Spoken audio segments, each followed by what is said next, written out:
শেষ বিকেলের ঝলকে ঢাকা টেস্টের প্রথম দিনটা বাংলাদেশের হয়ে রইল এবং 13 উইকেটের পতন হয়েছে আজকে। দিনের সবচেয়ে আলোচিত বিষয় নিয়ে আমাদের এই অনুষ্ঠান নিটল টাটা নিউজ ভিউজ 24 আপনাদের সবাইকে স্বাগত জানাচ্ছি। আর আজকের আলোচিত বিষয় বলতে গেলেই Dhaka test Australia Bangladesh series দীর্ঘ 11 বছর অপেক্ষার পর শুরু হয়েছে এবং প্রথম দিন আমরা যেমনটা বলছিলাম যে বোলারদের রাজত্ব 13 উইকেটের পতন হয়েছে। আগে প্রথম দিনের চালচিত্রটা আমরা একটু জেনে নিতে চাই।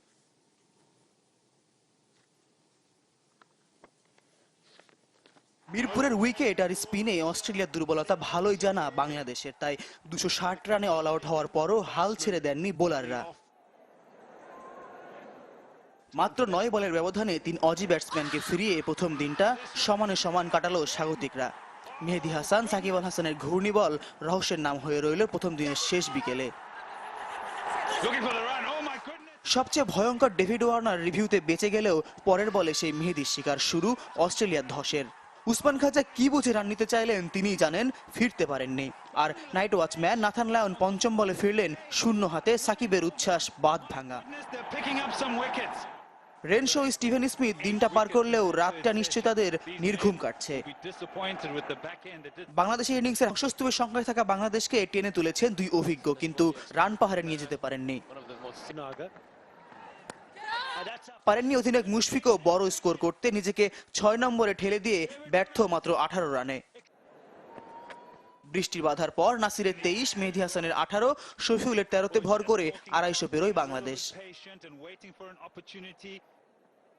13 উইকেট পতনের দিনে স্পিনারদের রাজত্বের কথা বলে দিতে হয় না, যেমনটা বলতে হয় না নাটকীয়তার অপেক্ষায় থাকা বাকি 4 দিনের কথাও। আমরা দেখছিলাম প্রথম দিনের খেলার চালচিত্র, আর আমাদের সঙ্গে ঢাকা টেস্টের প্রথম দিন নিয়ে কথা বলতে নিটল টাটা নিউজ ভিউজ 24 অতিথি হয়ে এসেছেন সাবেক ক্রিকেটার ইশতিয়াক আহমেদ। আপনাকে স্বাগত জানাচ্ছি। কেমন কাটলো প্রথম দিনটা আপনার দৃষ্টিতে? খুবই ভালো, আমি তো মনে করি যে খুবই এনকারেজিং। এই জন্য যে এই গেল মাস খানেক ধরে আমরা শুধু বন্যার কথা নিয়েই আমরা একটু বেশি রকমের চিন্তিত ছিলাম। তারপরে খেলা আদৌ হবে কি হবে না, বৃষ্টির কারণে বিঘ্নিত হবে, এই ধরনের আমরা সবসময় একটা আশঙ্কা ছিল। যার শুরুটা ভালো তার শেষ ভালো। আমরা আবহাওয়াটা কোনো রকমের মাথা ব্যথা ছিল না। টস জিতলাম, টসে জিতে ব্যাটিং নিলাম, তারপরে শেষটাতে 3টা উইকেট পাওয়ার পর আমার মনে হয় একটা প্রথম দিকে যেরকম আশঙ্কা করছিলাম 3টা উইকেট পড়ে যাওয়ার পরে স্বাভাবিকভাবে তো একটা সমতা এসছে বলে আমি মনে করি প্রথম দিনে। প্রথম দিনে 50-50 কি এখন বলা যাবে নাকি বাংলাদেশ? আমি মনে করি অ্যাডভান্টেজ বাংলাদেশ প্রথম দিনের শেষে। আচ্ছা, প্রথম দিন শেষে বাংলাদেশ অ্যাডভান্টেজ, এবং সেই অ্যাডভান্টেজটা কি এই কারণে যে স্পিনাররা বাড়তি টার্ন পাচ্ছেন, উইকেট পাচ্ছেন সেই কারণে, নাকি অস্ট্রেলিয়ান ব্যাটসম্যানদের স্ট্রাগল কিংবা অন্য কোনো কিছু? আপনার বাংলাদেশ যখন ইনিশিয়েটিভটা নেয়, যখন চড়া হয়, খুব কম দল আছে যে এখান থেকে বেরিয়ে আসতে পারতে দেখেছি। আমার মনে পড়ে না। Australia will struggle. আজকে 3টা উইকেট পড়েছে, উইকেটে কিছুটা সহায়তা ছিলই, এবং এই ধরনের কন্ডিশন যে বাংলাদেশি বোলাররা দে নো এক্স্যাক্টলি কোথায় বল পিচ করতে হয়, কোথায় ফাস্টার ডেলিভারি করলে সুবিধা হয়, কোথায় একটু বাউন্স বেশি হয়। এটা আমার মনে হয় বাইনাও আয়ত্ত করে ফেলেছে বাংলাদেশি বোলাররা এই ধরনের কন্ডিশনসে। এবং একটা সর্ট অফ 2-paced বাউন্স ছিল, একটু অনিশ্চয়তার মধ্যে ভুগছে এই ব্যাটসম্যানগুলা, বিশেষ করে অস্ট্রেলিয়ান ব্যাটসম্যানগুলা। দ্বিতীয় দিন তৃতীয় দিন যখন গড়াবে তখন এই অনিশ্চয়তাটা আরো বাড়বে, তখন আরো ইন্টারেস্টিং হবে খেলা। এবং সাকিব আল হাসান আজকে কথা বলেছেন দিন শেষে, এবং সাকিব কিন্তু বলেছেন যে এই টেস্ট 5 দিনে গড়ানোটা খুব কঠিন হবে এবং অস্ট্রেলিয়া একটু প্রেসারে আছে। আপনার কাছে কি মনে হয় যে সেটা ঠিক কিনা? অ্যাবসলিউটলি, আমার তো মনে হচ্ছে যে যত গড়াবে তত উইকেটে ওয়্যার এন্ড টেয়ার হবে, আরো ভাঙবে, এবং এই বোলারদেরকে সামলানোটা খুব একটা দুষ্কর ব্যাপার হবে বলে আমি মনে করি অস্ট্রেলিয়ান। এবং যদি কালকে প্রথম সেশনে যদি 2-3টা উইকেট যদি বের করে নিতে পারে, আমার মনে হয় এটা আসলে 5th ডে পর্যন্ত গড়াবার আমি কোনো সম্ভাবনা দেখি না। 40 টেস্ট উইকেটের একটা খেলা কিন্তু টেস্ট ক্রিকেট, এবং সেখানে 13 উইকেট প্রথম দিনে পতন হয়েছে। আমরা সাকিব আল হাসানের কথা বলছিলাম, তিনি কি বলেছেন একটু আমরা শুনে আসতে চাই। একটু তো আন্ডার প্রেসারে থাকবেই, যেহেতু ওদের রিসেন্ট পারফরমেন্স সাবকন্টিনেন্টে অত ভালো না, সো স্বাভাবিকভাবেই। আর আমাদের দেশের উইকেটটা কিন্তু শ্রীলঙ্কা এবং ইন্ডিয়া থেকেও ডিফারেন্ট, সো যেহেতু ওদেরও বেশ মানে আমার ধারণা কেউই বোধহয় খেলেনি টেস্ট এখানে বাংলাদেশে, সো ওদের জন্য নতুন, কিন্তু সো যতই প্র্যাকটিস করুক আর যতই প্রিপারেশন নিয়ে আসুক ওদের জন্য অবশ্যই ডিফিকাল্ট হবে। এখন পর্যন্ত মনে হচ্ছে না 5 দিন আসলে যাওয়ার সম্ভাবনা আছে, বাট হয়তো কালকে উইকেটটা একটু বেটার বিহেভও করতে পারে। প্রতিটা দিন নতুন, আসলে দিনের শুরুতে একটা প্রেডিক্ট হয়তো করা যেতে পারে, বাট এখন প্রেডিক্ট করাটা আসলে মুশকিল। নিটল টাটা নিউজ ভিউজ 24 একটা ছোট্ট বিরতি নিচ্ছি, ফিরে এসে আরো আলোচনা হবে ঢাকা টেস্টের প্রথম দিন নিয়ে।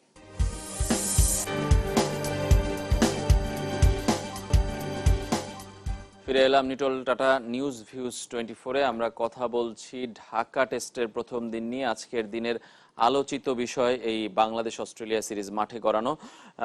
ইশতিয়াক ভাই আছেন আমাদের সঙ্গে, ইশতিয়াক আহমেদ, সাবেক ক্রিকেটার। আমরা বিরতির আগে সাকিব আল হাসানের কথা শুনছিলাম এবং আপনিও একমত যে 5 দিনে গড়ানোটা খুব কঠিন। এবং সাকিব আরেকটা কথা বলেছেন যে অস্ট্রেলিয়া কিন্তু একটু হলেও প্রেসারে আছে প্রথম দিনের এই সিচুয়েশন, এবং ইংল্যান্ড শ্রীলঙ্কার যে ধরনের শ্রীলঙ্কা এবং ইন্ডিয়াতে তারা খেলেছে যে ধরনের উইকেট, তার চেয়ে এই উইকেটটা একটু ডিফারেন্ট এবং প্রথমবার খেলছে, সুতরাং এটার সাথে মানিয়ে নেওয়াটা একটু হলেও চ্যালেঞ্জের জন্য হবে অস্ট্রেলিয়ার জন্য। হলেও ভুলে গেলে হবে না যে অস্ট্রেলিয়া কিন্তু খুব ফাইটিং একটা দল, ইংল্যান্ড কিংবা অন্যান্য দলের থেকে একটু ডিফারেন্ট। এই জন্য আলাদা বলছি, এই জন্য যে অস্ট্রেলিয়ানস নেভার গিভ আপ, সেটাকে মাইন্ডে রাখতে হবে।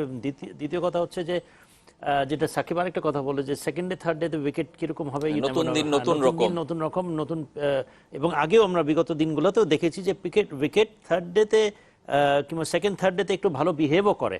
প্রথম দিনে যেরকম করে সেখানে একটু ডিফারেন্ট হয়। সেটা যদি হয়েও থাকে, যদি ব্যাটসম্যানদের অনুকূলে কিংবা যদি বোলাররা খুব বেশি পারচেজ নাও পায়, 3টা উইকেট পড়ে গেছে, এটা একটা প্রেশারের কারণ। এবং যদি আরেকটু সময় থাকতো, আমার মনে হয় যে আরেকটা উইকেট যদি নিয়ে নিতে পারতো, Australians would have been in real trouble. তারপরে ওদের কিছু ভালো ব্যাটসম্যান রয়েছে, স্টিভ স্মিথ, রেনশো বাদ দিলেও, এবং রেনশো ভারত সফরেও কিন্তু দারুণ ব্যাটিং করেছে রেনশো এবং স্টিভেন স্মিথ দুইজন স্মিথ মনে হয় 3টা সেঞ্চুরি মেরেছিল সম্ভবত। যাই হোক, অ্যাস্টন এইগার যে কি 7 কিংবা 8 নম্বরে ব্যাটিং করে, ইজ বোলার, কিন্তু সেও ভালো ব্যাটসম্যান। তারপর ম্যাক্সওয়েল আছে, এন্ড দেন ম্যাথিউ ওয়েড আছে, হ্যান্ডসকম আছে। সুতরাং ব্যাটিংও এখন যথেষ্ট তাদের ডেপথ রয়েছে। উইকেটটা যদি যে ধরনের আজকে আমরা ব্যবহার করতে, যে ধরনের আমরা দেখেছি বিহেভ করতে, সেটা যদি প্রথম দিক থেকে যদি সেই অ্যাসিস্ট্যান্সটা পায়, তখন আমি মনে করি যে অস্ট্রেলিয়ার জন্য ইভেন 150 রান 150 রান করাটাও ওরে উইল বি ভেরি ডিফিকাল্ট যদি উইকেটটা এই ধরনের যদি আমরা। আজকে 13 উইকেটের 8 উইকেট কিন্তু নিয়েছেন দু দলের স্পিনাররা, সেটা এক ধরনের উৎসাহ তো দিতেই পারে। বাংলাদেশে 4 জন স্পিনার আছে, সাকিব, তাইজুল, নাসির এবং Mehedi Hasan Miraj. Shakib will make a difference, কারণ তার যে এক্সপিরিয়েন্স এবং হি রিডস দ্য ব্যাটসম্যান, এবং যদি উইকেট থেকে সামান্যটুকু যদি পারচেস পায়, সাকিবকে আমার মনে হয় নেগোশিয়েট করা। অস্ট্রেলিয়ান এই ব্যাটসম্যানরা, হি ইজ রাইট যে এই ধরনের কন্ডিশন তার আগে খেলেনি। ইন্ডিয়া এবং শ্রীলঙ্কাতে যে ধরনের কন্ডিশন, অফকোর্স সাকিব যখন বলছে, because he has played, he knows, তো সেটা আমার মনে হয় সেটাও মাইন্ডে রাখতে হবে যে এই ব্যাটসম্যানরা এই কন্ডিশনসে সাকিব এবং মিরাজের মতো বোলারকে নেগোশিয়েট করা will not be easy, I think. কালকে সকালে কি এক্সপেক্ট করেন? প্রথম বাংলাদেশ তো অবশ্যই চাপে রাখবে, এবং যদি উইকেটের যদি ওভারনাইট যদি কিছু চেঞ্জ না হয়, এই যে পারচেজটা পাচ্ছে, এই ধরনের বাক, এই ধরনের একটু টু ওয়েজ আমি বলবো, এখানে যদি বজায় রাখতে পারে এই প্রেশারটা, এবং অস্ট্রেলিয়াকে প্রথম সেশনে যদি 2-3টা উইকেট যদি বের করে নিতে পারে, they'll be under, কারণ ওই 2-3টা উইকেটের মধ্যে তাদের মেইন ব্যাটসম্যানগুলো তো will be back in the pavilion. So I think Bangladesh will have a good day tomorrow যদি প্রথম সেশনে প্রথম দিকে যদি 2-1টা উইকেট নিয়ে প্রথম আধা ঘন্টা কিংবা 1 ঘন্টার মধ্যে 2-3টে উইকেট আমরাও আশা করি। প্রথম দিনের খেলায় কিন্তু বেশ কয়েকটি রেকর্ড হয়েছে, ল্যান্ডমার্ক হয়েছে। আপনারা জানেন যে সাকিব এবং তামিম 50th টেস্ট খেলতে নেমেছিলেন এই ম্যাচে।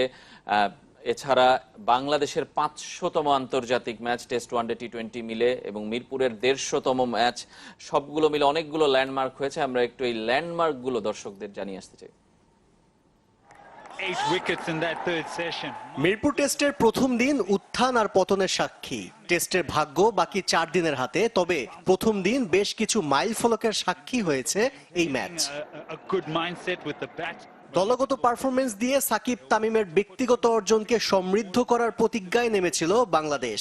উল্টো সাকিব তামিম নিজেরাই নিজেদের 50তম টেস্টকে স্মরণীয় করে রেখেছেন হাফ সেঞ্চুরি করে। দুজনই অবশ্য শতকের কাছাকাছি থেকে ফিরেছেন। সাকিব 2007 আর তামিম 1 বছর পর টেস্ট ক্যাপ পরেন। এর আগে আরো 3 বাংলাদেশি অর্ধশত টেস্টের ল্যান্ডমার্কে পৌঁছেছেন, কিন্তু হাবিবুল বাশার, মোহাম্মদ আশরাফুল বা মুশফিকুর রহিম কেউই সেই ম্যাচকে স্মরণীয় করে রাখতে পারেননি।